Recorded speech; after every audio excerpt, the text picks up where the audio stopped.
సాక్ష్యాన్ని వదిలిపెట్ట. గోళ్లకు వచ్చు వీరెవరు? చూడండి, ఎగయు గువ్వల వలె గోళ్లకు వస్తున్నారంట. యెషయా దర్శనం చూస్తున్నాడు. యెషయా ప్రవచనం చాలా విలువైనది. ఈ యెషయా ప్రవచనం బైబిల్ గ్రంథానికి చాలా విలువైన ఘనమైన ప్రవచనం. ప్రవచనం 3 కాలాలకు సంబంధించింది. గతానికి సంబంధించింది, ప్రస్తుతానికి సంబంధించింది, భవిష్యత్తుకు కూడా సక్కి వెళ్ళేటువంటి అద్భుతమైనటువంటి సంఘటన. ఈ 2 ఉన్నాయి. కీర్తనలు 55:6లో భక్త దావీదు ఈ కోరికను కోరుకుంటున్నాడు. ఏం కోరుకుంటున్నాడు చదవండి. ఆహా, గువ్వలే నాకు రెక్కలున్న ఎడల నేను ఎగిరిపోయి నెమ్మదిగా ఉండునే. దేవునికి స్తోత్రం చెప్పండి. దావీదు భక్తుడు వెళ్ళిపోయి ఇప్పుడు గూట్లో ఆమె విశ్రాంతి పొందుతుంది. దీనిని బట్టి మనం దుఃఖ నివారణ పొందొచ్చు. ఆమె చెప్పండి. బంగారం పోయిందని బాధ వలన ఏడ్చాం, కానీ ఆమె గూటికి ఎగిరిపోయి విశ్రాంతి పొందుతుంది కాబట్టి మనం ఓదార్చబడవచ్చు, ఆదరించబడవచ్చు. Praise the Lord. హల్లెలూయా. యెషయా మరొక ఎవరును దానిని మనసు పెట్టరు, భక్తులైన వారు తీసుకొని పోబడుతున్నారు, వెళ్ళిపోతున్నారు. దేవుని బిడ్డలకు ఈ నిరీక్షణ ఉండాలి. ఏ క్షణంలో ఈ లోకాన్ని విడిచిపెట్టి వెళ్ళినా, ఏ క్షణంలో మనము ఈ లోకాన్ని మరణం అనే ద్వారం గుండా ఈ లోకాన్ని విడిచిపెట్టి మరొక లోకానికి వెళ్ళవలసి వచ్చినా, ఆ క్షణంలో మనకు ఉండవలసిన నిరీక్షణ ఏమిటంటే, నేను గువ్వ వలె రెక్కలు కట్టుకుని ఎగిరిపోయి నెమ్మదిగా ఉంటా యేసయ్య దగ్గర. దేవునికి స్తోత్రం చెప్పండి. ఒక క్రైస్తవురాలు ప్రభువుని నమ్ముకున్న ఆమె ఓడలో ప్రయాణం చేస్తూ ఉందంట. ఓడలో ప్రయాణం చేస్తుంటే ఓడకి రంధ్రం పడి దానిలోకి నీళ్లు వస్తూ ఉన్నాయి.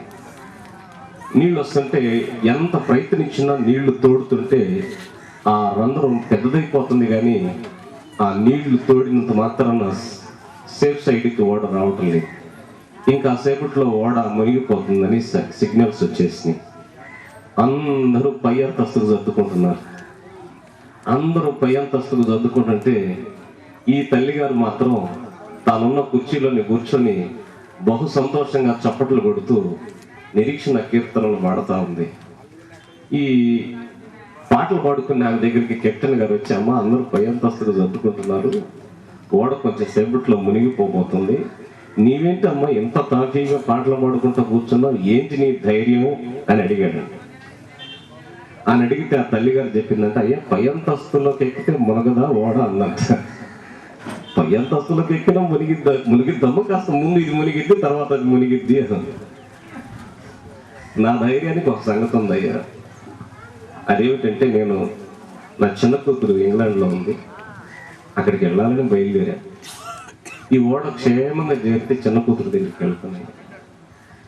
ఒకవేళ ఏమైనా తారుమారై ఓడ మునిగిపోయి అందరం చనిపోవాల్సి వస్తే, మా పెద్ద కూతురు చనిపోయి ఇంతకుముందే పరలోకంలో ఉందయ్యా, పెద్ద కూతురు నా పరలోకానికి వెళ్తానయ్యా, ఇది నా ధైర్యం అందంట. దేవుని స్తోత్రం చెప్పండి. మీలో ఎంతమందికి ఆ ధైర్యం ఉంది? చనిపోయిన మరుక్షణమే పరలోక రాజ్యం వెళ్తాననే ధైర్యం. ఈ ధైర్యంతో క్రైస్తవుడు బ్రతకాలి. ఈ నిరీక్షణతో క్రైస్తవుడు బ్రతకాలి. గోళ్లకు ఎగిసినట్లు భక్తులు వెళ్ళిపోతున్నారు, నిత్య విశ్రాంతిలోనికి వెళ్ళిపోతున్నారు. దేవుని పిల్లలు గువ్వల వల్లే ఆ గోళ్లకు ఎగిరే లెక్కలుంటే చాలనుకునే దావీదు ఆశతో బ్రతకాలి. పెంపుడు పావురాళ్ళు ఆ గూట్లోకి చేరుతూ ఉంటాయి. మనం చూస్తూ ఉంటాం, గమనిస్తూ ఉంటాం. అట్లాగే దేవుని పిల్లలు కూడా ఈ భూమి మీద గువ్వల్లాగా బ్రతకాలి. అంటే గూటిని జ్ఞాపకం చేసుకోవాలి. గూడు మనిషి బ్రతికితే దారి తప్పిపోతాం. బైబిల్ గ్రంథాన్ని చూడండి. అబ్రహాము జీవితంలో ఆయన ఎప్పుడు దాన్ని జ్ఞాపకం చేసుకుంటే బ్రతికాడంట. హెబ్రీ పత్రిక 11వ అధ్యాయం 15వ వచనం ఒకరు చదవండి. వారు ఏ దేశము నుండి వచ్చిరో ఆ దేశమును జ్ఞాపకమందుంచుకొని ఎడల మరలా వెళ్ళుటకు వారికి వీలు కలిగి ఉంటది.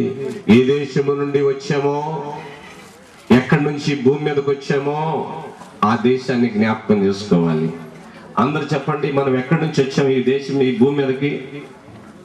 చాలా మంది ఏమనుకుంటారంటే తల్లి గర్భంలో నుంచే కదా వచ్చింది అనుకుంటాం. కానీ మన సృష్టికర్త దేవుడి దగ్గర నుంచే మనం వచ్చాం. కుమారులు యెహోవా అనుగ్రహించు స్వాస్థ్యం. చెప్పండి, కుమారులు యెహోవా అనుగ్రహించు అంటే భార్యాభర్తలు ఇద్దరు పెళ్లి చేసుకోవడం వల్లే ఏదో ఒక మెడికల్ సంబంధించిన వైద్య సంబంధమైనటువంటి పదార్థాల వలన పుట్టిన బిడ్డ కాదు. భార్యాభర్తల యొక్క కలయిక వలన పుట్టే బిడ్డ పుట్టినా ఆ జీవం పోసేది మాత్రం దేవుడు గుర్తుపెట్టుకోవాలి. భూమి మీద ఒక మనిషి సృష్టించబడ్డాడు, పుట్టాడు నేల మీద అంటే అతడు దేవుని వలన పుట్టాడు. ఇది చాలా ప్రాముఖ్యమైన విషయం. హవ్వ బిడ్డను కన్న వెంటనే ఏమందంటే, నా దేవుని సహాయం వల్ల నేను ఒక కుమారుణ్ణి సంపాదించు. దేవుని వలన భూమి మీదకి మనం వస్తున్నాం. కనకమ్మ గారిని దేవుడే ఈ భూమి మీద పుట్టించాడు. ఈరోజు నిన్ను నన్ను దేవుడే ఈ భూమి మీద పుట్టించాడు. పరలోకము నుంచి భూమి మీదకి తీసుకొని రాబడ్డాం. ఇది చాలా ప్రాముఖ్యమైన విషయం. ఆదాము కూడా పరలోకము నుంచే మట్టితో చేశాడు, కానీ పరలోకంలో నుంచి వచ్చిన దేవుని యొక్క ఊపిరి ఊదుట వలన అతడు జీవించు ప్రాణి అయ్యాడు. కనుక దేవుని వలన, దేవుని దగ్గర నుంచి ఈ భూమి మీదకి వచ్చాం. మళ్ళా ఎట్లా వచ్చామో అట్లా మళ్ళీ అక్కడికి వెళ్ళాలి. వాక్యాన్ని వినేయిగా ఉండాలి. మీ నోరు దేవుని వాక్యాన్ని పంచేదిగా ఉండాలి. మీ జీవితం, మీ తనువంతా సేవలో, యేసయ్య సేవలో ధరించుకోవాలి. నీ పనికి సమర్పిస్తున్న కాళ్ళు, చేతులు. డిఎల్ మోడీ గారు ఒకరోజు ప్రయాణం చేస్తున్నాడంట ట్రైన్లో ప్రయాణం చేసేటప్పుడు ఎక్కువ దూరం ప్యాక్ కూడా తెచ్చుకుంటారు. ప్యాక్లు కూడా తెచ్చుకున్నాడు. ఈ మోడీ గారు ఒక బెంచ్లో కూర్చొని ప్రయాణం చేస్తుంటే ఇద్దరు ప్యాక్ కూర్చొని దానికి సరిపోయినట్టుగా నాకు చేతులు లేవు అన్నాడు. ఆయన ఈ చేతులు నాయి కాదు, ఏసైకి ఎప్పుడో ఇచ్చేసాను. పనికి మళ్ళీ పనులు చేయడం. నీ తలాంతులు దేవుని సేవకు సమర్పించు, నీ స్వరం ఉంటే దేవుని సేవకు సమర్పించు. ఇది చాలా ప్రాముఖ్యమైన విషయం. ఎంత విలువైన సంగతి. ఒక కాలు లేదు, నువ్వు సమర్పించుకుంటా ఏంటంటే దేవుని సేవకు సమర్పించుకుంటా ఏంటంటే కాళ్ళు ఉండే వాళ్ళని సిగ్గుపరలా. అందుకని కాళ్ళు లేను, నేను వస్తున్నా. ఇందాక వాటిని సమర్పించుకొని ఇంకెక్కువ సేవ చేయాలి. ఆయన వాక్యం చెప్తుంటే నాకు చాలా సంతోషంగా.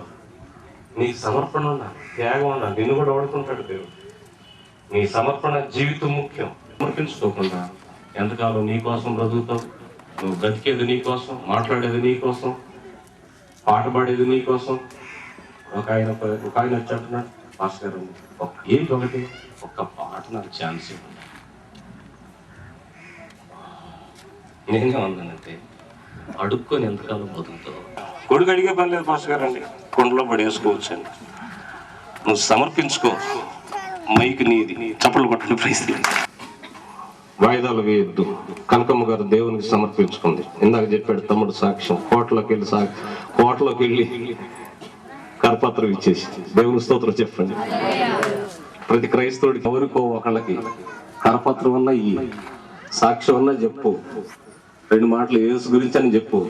కనీసం యేసు అని చెవులో అన్నా చెప్పు. నువ్వు యేసు గురించి ఒక సాక్ష్యం చెప్పాల్సిన కమిట్మెంట్ నీకు ఉండాలి. స్తోత్రం చెప్పండి. సమర్పణ నీకు ఉండాలి. సమర్పణ నీకుంటే దేవుడు నిన్ను అంగీకరిస్తాడు. నీ సమర్పణను బట్టి నిన్ను ఆశీర్వదిస్తాడు. అటువంటి దీవెనలు నువ్వు పొందుకుంటావు. నువ్వు ప్రభువుకు సమర్పించుకోకుండా ఎంతకాలం కలిగి ఉండు, సేవకులతో సహకరించు, దేవుడు నిన్ను దీవిస్తాడు. మరి భోజనానికి సమయమైంది. నా మాటలు ముగిస్తున్నా. ప్రార్థన చేసుకుందాం. కడులు మూసుకున్నది. దేవుని సేవకురాలు పాస్టర్ గారు వచ్చి ప్రార్థన చేస్తారు. అట్రా ప్రార్థన చేసుకున్నాం. అందరూ కళ్ళు మూసుకునండి.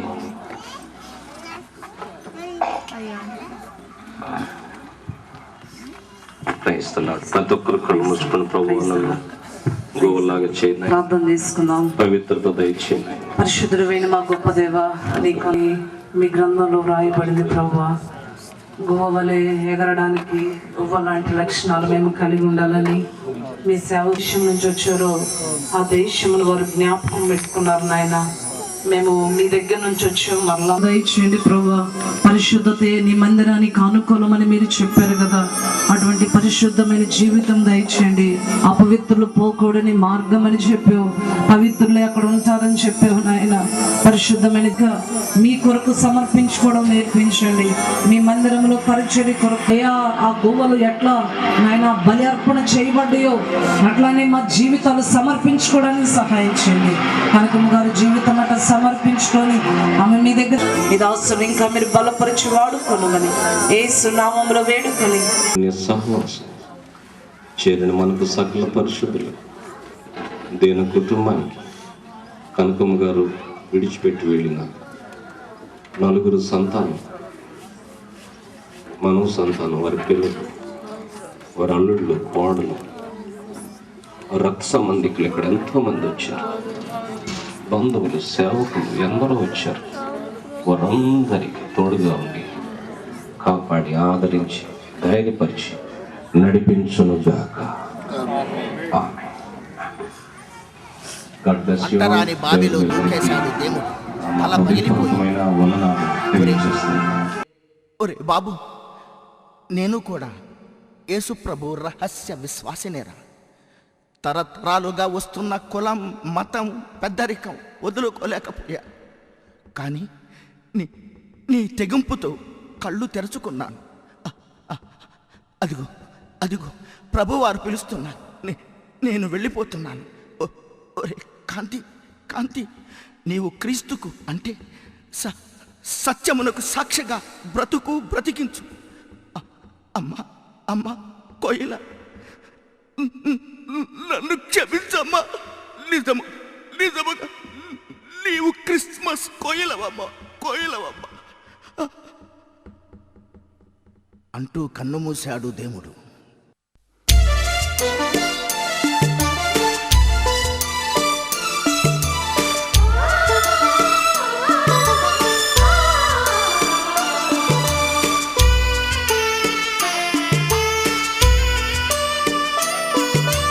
కన్ను తెరిస్తే వెలుగురా,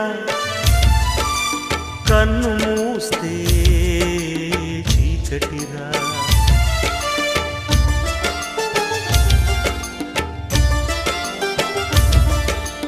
కన్ను తెరిస్తే వెలుగురా, కన్ను మూస్తే చీకటిరా.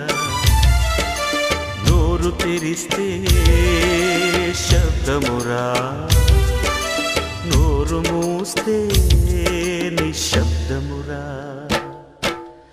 ఏ క్షణమో తెలియదు జీవిత అంతం, ఈ క్షణమే చేసుకో యేసుని స్వంతం. కన్ను తెరిస్తే వెలుగురా, కన్ను మూస్తే చీకటిరా.